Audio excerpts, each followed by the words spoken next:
In the past few weeks, an AI assistant now called OpenClaw, it's taken the AI world by storm. It promised to be the AI assistant that actually does things, and it started as an exciting experiment, turned into what several are calling a security nightmare. So a few weeks ago, this assistant started making waves. Today, I'm bringing you an update because things have escalated fast. If you're thinking about trying OpenClaw, or if you've already installed it, you probably want to watch this video.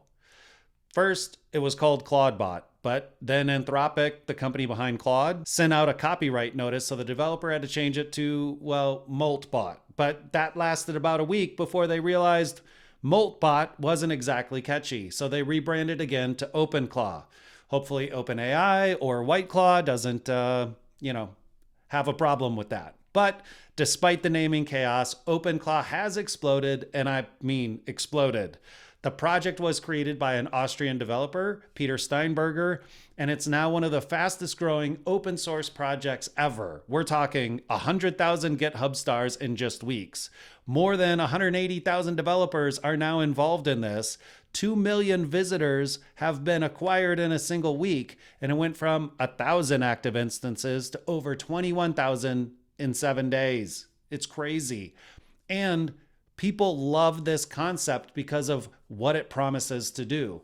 The pitch is wildly appealing. It's the AI that actually does things. It clears your inbox, sends your emails, manages your calendar, checks you in for flights, and all from WhatsApp, Telegram, or any chat app you already use.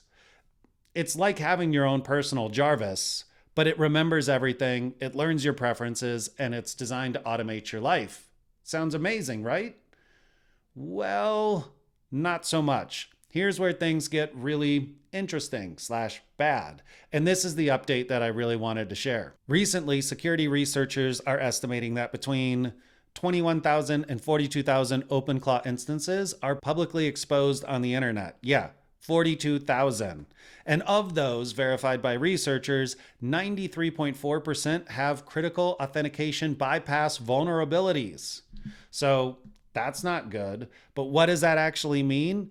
It means that they've already found instances leaking Anthropic API keys, Slack OAuth credentials, chat conversation histories. And it's even designed to access so much more. So if you get access to somebody's OpenClaw, they might have already authenticated their email, their calendar, other API tokens, smart home controls, anything that you've connected to it. Cisco's AI security team tested OpenClaw with a third-party skill called What Would Elon Do? And it was functionally malware. The skill was silently sending user data to external servers without permission. Cisco found 9 security issues, including 2 critical vulnerabilities, and labeled OpenClaw a security nightmare. There's reports of malicious skills, 14 different ones, specifically targeting crypto users. So beyond security, let's talk about the price of this quote-unquote free assistant. Users are reporting that AI token costs could be all the way to $170 per day. That's over $5,000 a month if you're running this 24/7. And sure, it's powerful, but is it really worth that cost? And if that wasn't enough, there's also the social experiment called Moltbot.com. It's basically an AI agent only version of Reddit where humans are allowed to watch. And it's gotten pretty weird because AI agents are able to create posts, leave comments, upvote each other. Humans aren't allowed to post. It's just AI talking to AI. And when you explore it, it's uncomfortable because you do see like toxic role play between agents and anti-human rhetoric emerging, manipulation attempts between the agents, and basically all the worst parts of social media, but with just AI agents doing it. And it's fascinating to explore for about 5 minutes, but for me, that's just too much. However, with all this turmoil, there is something here. The demand for true AI assistants that can take action is real. Like, this wouldn't be such a talking point or an explosion of open source if people didn't want this. OpenClaw proves that people want this technology. But this project was vibe coded, I think, by one person in 10 days. There's no security audit. There was not proper planning, not even a trademark search before launching. And to quote a Dev2 article, which I think sums it up really, really well, the OpenClaw adventure so far includes a forced rebrand, well, twice, account hijackings, crypto scammers, over 42,000 exposed servers potentially, and a community trying to make sense of it all in real time. So talk about building the plane while it's in flight. This is not how production-ready software gets built. If you're thinking about installing OpenClaw, here's what I would recommend to know. Do not install this on your daily driver machine. Use a completely separate, isolated environment.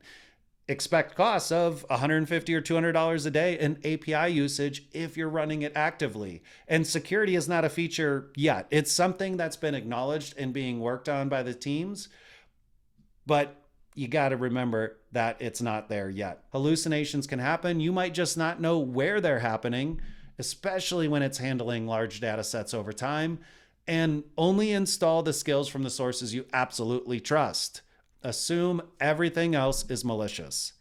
If you expose it to the internet, you're potentially leaving your front door open with a sign that says, hey, my door's unlocked, but please don't enter. And I know it's exciting, it's cool, but please be careful. And here's the thing. While this might be the future, having AI agents that can take real actions, manage our digital lives, working autonomously, I think that's where we're heading. And OpenClaw is a great proof of concept built at lightning speed. It shows what's possible and it shows what people want. And I guarantee there's dozens of teams out there right now looking at this going, if we built it more secure, if we had better naming, if we built these features, there's clearly a demand for this.